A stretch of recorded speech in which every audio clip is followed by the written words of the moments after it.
2020 मेरी लाइफ का ऐसा साल जो कि मैं शायद कभी ना भूल पाऊं। इस 2020 में काफी कुछ ऐसा हुआ जो कि मैं काफी सालों से अचीव करना चाहता था। इस 2020 ने लाइफ के बारे में काफी कुछ सिखाया।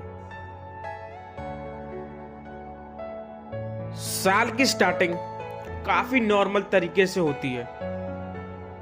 इस साल मेरे 12th सीबीएसई बोर्ड्स के एग्जाम थे। जनवरी का टाइम था। स्कूल में प्री बोर्ड्स और प्रैक्टिकल्स चल रहे थे।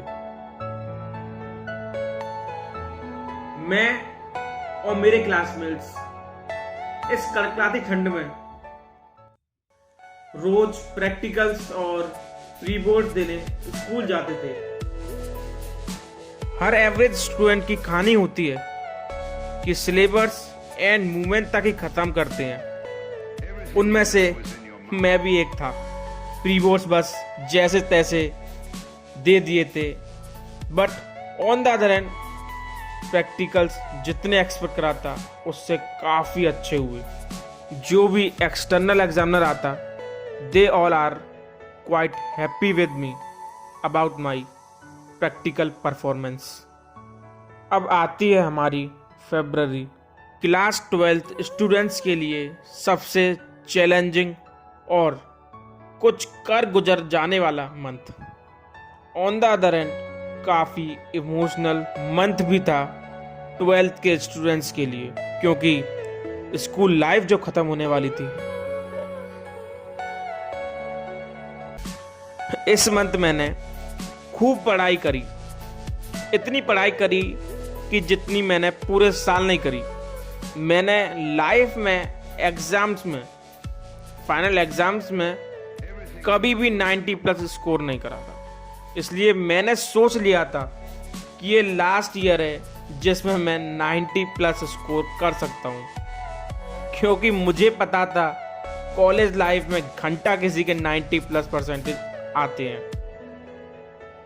स्कूल में फेयरवेल पार्टी भी बनाई गई और हमने सक्सेसफुली स्कूल लाइफ को बाय बाय कर दिया। फिर मेरे बोर्ड्स 27 फेब से स्टार्ट हो गए और उसी के साथ साथ इंडिया में कोरोना भी स्टार्ट हो गया। हर जगह धीरे धीरे डर का माहौल बढ़ रहा था। मेरे सारे एग्जाम्स अच्छे जा रहे थे। मेरा लास्ट सेकंड पेपर मैथ्स का, जिसमें मैंने सबसे कम पढ़ाई करी थी, just hoping to get 80 marks. बस जैसे तैसे मैं मैथ्स का पेपर देके घर आया। Maths paper was quite easy और जितना एक्सपेक्ट करा था उससे ज़्यादा ही अच्छा गया। फिर अब नेक्स्ट एग्ज़ाम में 10 डेज का गैप था। लास्ट पेपर था मेरा बिजनेस स्टडीज़ का ऑन 24 मार्च 2020।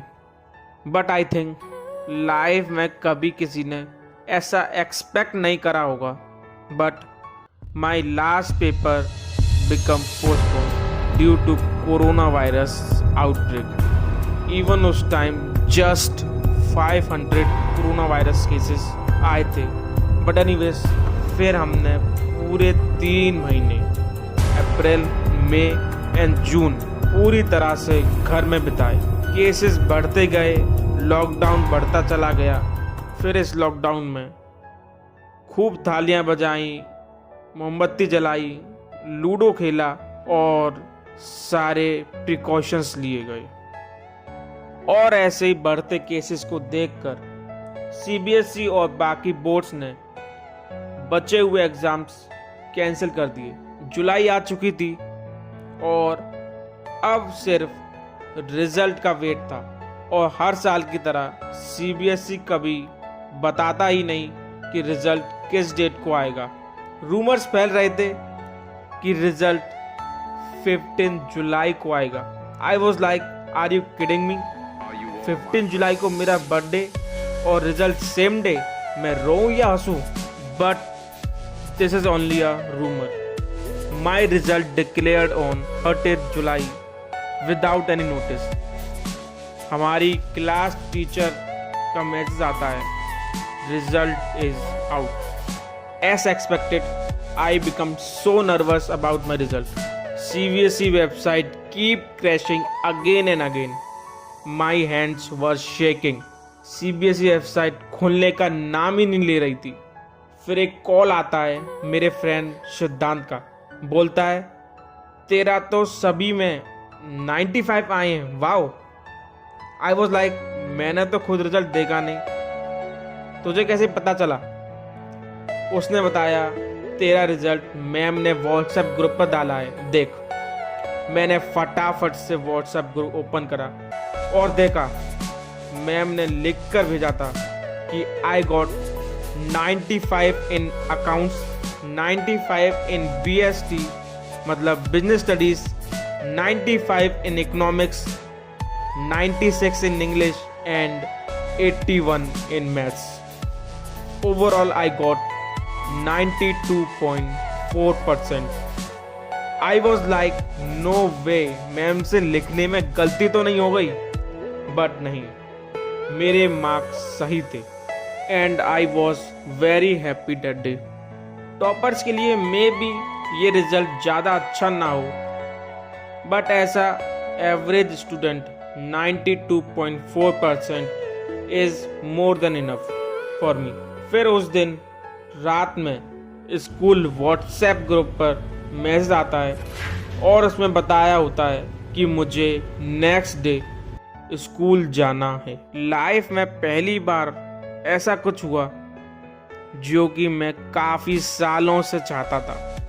14 जुलाई को न्यूज़पेपर में फ़ोटो के लिए स्कूल गया और जो सीन था उधर स्कूल में उस दिन टॉपर्स के बीच, I can't express in my words. एक और फन फैक्ट बताता हूँ, मेरे सबसे कम परसेंटेज नर्सरी में आए थे और अब सबसे ज़्यादा परसेंटेज 12th में. फिर आता है मेरा birthday on 15 July. It was quite good. उस दिन रिजल्ट की खुशी थी और एज वेल एज बर्थडे की, और सभी ने मुझे खूब अप्रिशिएट किया. अब सब कुछ मज़े करने के बाद एक ही क्वेश्चन था दिमाग में कि अब आगे क्या. मैंने 11th 12th में एक ही चीज़ सोची थी कि 12th के बाद मुझे CA करना है. फिर बिना ज़्यादा कुछ सोचे समझे मैंने CA में रजिस्ट्रेशन करा लिया और फिर कुछ दिन बाद मेरी बुक्स भी आ गईं और मैंने CA की पढ़ाई स्टार्ट कर दी. अगस्त एंड सितंबर मैं खूब पढ़ाई करी और मैंने अप्रॉक्सीमेटली 50% कोर्स कंप्लीट भी कर दिया था. बट पता नहीं क्यों अंदर से कुछ ज़्यादा इंटरेस्ट डेवलप नहीं हुआ. कुछ ऐसा लग रहा था कि मैं केवल पढ़ाई में ही स्टक हो गया हूँ. कुछ न्यू थिंग्स डेवलप नहीं हो रही थी और बचपन से ही ये तो मैंने पहले ही सोच लिया था कि किसी के अंडर में वर्क नहीं करना है. तो फिर CA के बाद भी मुझे जॉब तो वैसे भी नहीं करनी थी. इसलिए एक दिन अक्टूबर में सोच लिया कि अब बहुत हुआ and then I quit CA. Yes, you will be shocked but I quit CA seriously and right now I am just doing BCom. अब मैं बात करता हूँ अपनी छोटी सी YouTube जर्नी के बारे में. इस ऋषभ सिंगल चैनल से पहले मैंने बहुत सारे चैनल बनाए थे. उसमें मैं टेक रिलेटेड कंटेंट डालता था, बट कुछ वीडियोस डालता और छोड़ देता क्योंकि कुछ रेस्पॉन्स ही नहीं आता था. मुझे YouTube के बारे में सीखते सीखते वीडियोस डालते डालते अप्रॉक्स 3 से 4 साल हो गई हैं and still I am learning. और जब मैंने इस चैनल पर CA फाउंडेशन की बुक्स की अनबॉक्सिंग डाली थी, उसी के बाद से ये चैनल थोड़ा सा ग्रो होना स्टार्ट हुआ and now it's going to cross 500 subscribers. और अभी इस चैनल को काफ़ी आगे तक ले जाना है. और बस इसी के साथ नवंबर एंड दिसंबर निकल गई आप सभी के लिए न्यू वीडियोस डालने में। And thank you for your support, it's mean a lot for me.